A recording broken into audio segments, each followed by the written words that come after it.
ರವಿ ಅವರು ಈಗಾಗಲೇ 7 ಪುಟಗಳ ಪತ್ರವನ್ನ ಬರೆದಿದ್ದಾರೆ. ಆದರೆ ಸಚಿವರಾದ ಲಕ್ಷ್ಮೀ ಹೆಬ್ಬಾಳ್ಕರಿಂದ ಇದುವರೆಗೂ ಯಾವುದೇ ಪತ್ರ ಬಂದಿಲ್ಲ ಎಂದು ಪರಿಷತ್ ಸಭಾಪತಿ ಬಸವರಾಜ ಹೊರಟ್ಟಿ ಅವರು ಹೇಳಿದರು. ಈ ಕುರಿತು ಹುಬ್ಬಳ್ಳಿ ನಗರದಲ್ಲಿ ಮಾಧ್ಯಮಕ್ಕೆ ಪ್ರತಿಕ್ರಿಯೆ ನೀಡಿದ ಅವರು, ಪರಿಷತ್ ಸದಸ್ಯರಾದ ಸಿಟಿ ರವಿ ಅವರು ಪತ್ರದಲ್ಲಿ ಪೊಲೀಸರು ನಡೆಸಿಕೊಂಡಿರುವುದರ ಬಗ್ಗೆ ಮಾಹಿತಿ ಹಂಚಿಕೊಂಡಿದ್ದಾರೆ. ಸಿಟಿ ರವಿ ಅವರು ಸ್ಟ್ರೈಕ್ ಮಾಡುವ ವೇಳೆ ಸಂಜೆ 6 ಗಂಟೆಗೆ ಪೊಲೀಸರು ವಶಕ್ಕೆ ಪಡೆದಿರುವುದು ಹೇಳಿಕೊಂಡಿದ್ದಾರೆ. ರವಿ ಅವರು ನಮ್ಮ ಸದನದ ಸದಸ್ಯರಾಗಿದ್ದು, ಹಾಗಾಗಿ ಅವರ ಹಕ್ಕುಚ್ಯುತಿ ಬಗ್ಗೆ ಪರಿಶೀಲನೆ ಮಾಡ್ತೇವೆ. ಜೊತೆಗೆ ಸಚಿವ ಲಕ್ಷ್ಮೀ ಹೆಬ್ಬಾಳ್ಕರ್ ಅವರಿಂದ ಯಾವುದೇ ಪತ್ರ ಇನ್ನೂ ಬಂದಿಲ್ಲ. ಘಟನಾ ದಿನ ಲಕ್ಷ್ಮಿ ಅವರು ನೋವಿನಲ್ಲಿದ್ದರು. ಇತ್ತೀಚಿನ 2 ದಿನಗಳಿಂದ ಮಾಧ್ಯಮಗಳಲ್ಲಿ ಅವರ ಹೇಳಿಕೆ ಗಮನಿಸಿದ್ದೇವೆ. ಅವರ ಹೇಳಿಕೆ ನೋಡಿದಾಗ ಅವರು ನೊಂದಿರೋದು ಗೊತ್ತಾಗುತ್ತೆ. ಕಾನೂನು ತನಿಖೆ ಹೊರತುಪಡಿಸಿ ಹೆಣ್ಣು ಮಕ್ಕಳಿಗೆ ಗೌರವ ನೀಡುವುದು ನಮ್ಮ ಧರ್ಮ. ನಮಗೂ ಹೆಣ್ಣು ಮಕ್ಕಳಿದ್ದಾರೆ. ಲಕ್ಷ್ಮಿ ಅವರು ನಮ್ಮ ಮಗಳೇ ಅಂತ ತಿಳ್ಕೊಂಡಿದ್ದೇವೆ. ಸಿಎಂ ಅವರೊಂದಿಗೆ ಮಾತನಾಡಿ ಸದ್ಯ ಈ ವಾತಾವರಣ ತಿಳಿ ಮಾಡೋ ಪ್ರಯತ್ನದಲ್ಲಿದ್ದೇನೆ.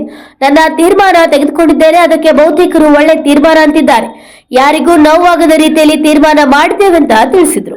ಇನ್ನು ಪರಿಷತ್ನ ಸದನದ ಸಂಘಟನೆ ಕುರಿತು ರಾಜ್ಯಪಾಲರ ಮಾಹಿತಿ ಕೇಳಿರುವ ವಿಚಾರ ಮಾತನಾಡಿ ಅವರು ರಾಜ್ಯಪಾಲರು ಮಾಹಿತಿ ಕೇಳಿರುವುದು ನಿಜ.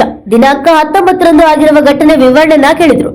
ರಾಜ್ಯಪಾಲರಿಗೆ ವಿವರಣೆ ನೀಡಿದ್ದೇವೆ. ಡಿಸೆಂಬರ್ 27ರಂದು ಬೆಳಗಾವಿಗೆ ತೆರಳಲಿದ್ದೇನೆ. ಸಿಕ್ಕರೆ ಮಾತನಾಡ್ತಾರೆ ಅಂತ ಬಸವರಾಜ ಹೊರಟ್ಟಿ ಅವರು ತಿಳಿಸಿದ್ದಾರೆ. ಸಂತೋಷ್ ಮೇದಾರ್, NKSTV 4 ಧಾರವಾಡ. ಬರ್ದಾರ ಪತ್ರ ಬರ್ದಾರ 7 ಪೇಜಿನ ಪತ್ರ ಐತಿ. ಅದೇ ನಮಗೆ ಹಿಂಗಾತು ಹಂಗಾತು, ಪೊಲೀಸ್ ಹಾಲು ಕರ್ಕೊಂಡವರು ಕಬ್ಬಿನ ಗದ್ದೆ ಕರ್ಕೊಂಡು ಇಲ್ಲಿ ಮಾಡಿದರು. ನಾವು 6:30 ಗಂಟೆಗೆ ಅಲ್ಲಿ ನಾವು ಸ್ಟ್ರೈಕ್ ಮಾಡಿದ್ದೀವಿ, ಅಲ್ಲೇ ನಮ್ಮನ್ನ ಹಿಡ್ಕೊಂಡು ಹೋದರು ಅನ್ನುವಂಥದ್ದು ಮಾಡಿದ್ದಾರೆ.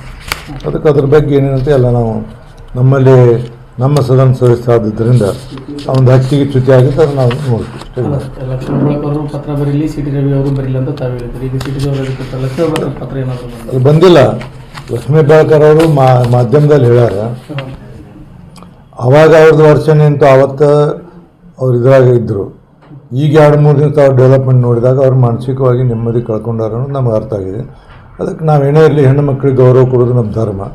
ಕಾನೂನುಗಳು ಅವು ಇಲ್ಲ ಬೇರೆ ಏನಿಲ್ಲ. ನಮ್ಮ ಮನೆಯೊಳಗೂ ನಮ್ಮ ತಂಗಿದಾಳ, ಅಕ್ಕದಾಳ, ಮಕ್ಕಳದಾರ, ಹೆಣ್ಮಕ್ಳದಾರ. ನಾವು ಆಕಿನ್ನ ಲಕ್ಷ್ಮೀ ಅನ್ನೋಕೆ ನಮ್ಮ ಮಗಳ ಸಮಾನ ನಾವು ತಿಳ್ಕೊತೀವಿ. ಆಕೆ ಯಾವುದೇ ರೀತಿಯಿಂದ ಅದಾಗಬಾರ್ದು ತೊಂದರೆ ನಾನು ಹೈಯರ್ ಲೆವೆಲ್ ಹೋಗಿದ್ದೀನಿ. ಏನಾದರೂ ಒಂದು ಸಮಾಧಾನ ಮಾಡಲಿಕ್ಕೆ ಸಾಧ್ಯ ಆದಷ್ಟು ನಾನು ಮುಖ್ಯಮಂತ್ರಿ ಅವ್ರಿಗೂ ಮಾತಾಡಿ ಏನೋ ಮಾಡಿ ವಾತಾವರಣವನ್ನು ತಿಳಿ ಮಾಡಬೇಕು ಪ್ರಯತ್ನ ಮಾಡುವಂಥ ದಾರಿಯಲ್ಲಿದ್ದೀನಿ. ಏನಾಗುತ್ತೆ ಗೊತ್ತಿಲ್ಲ.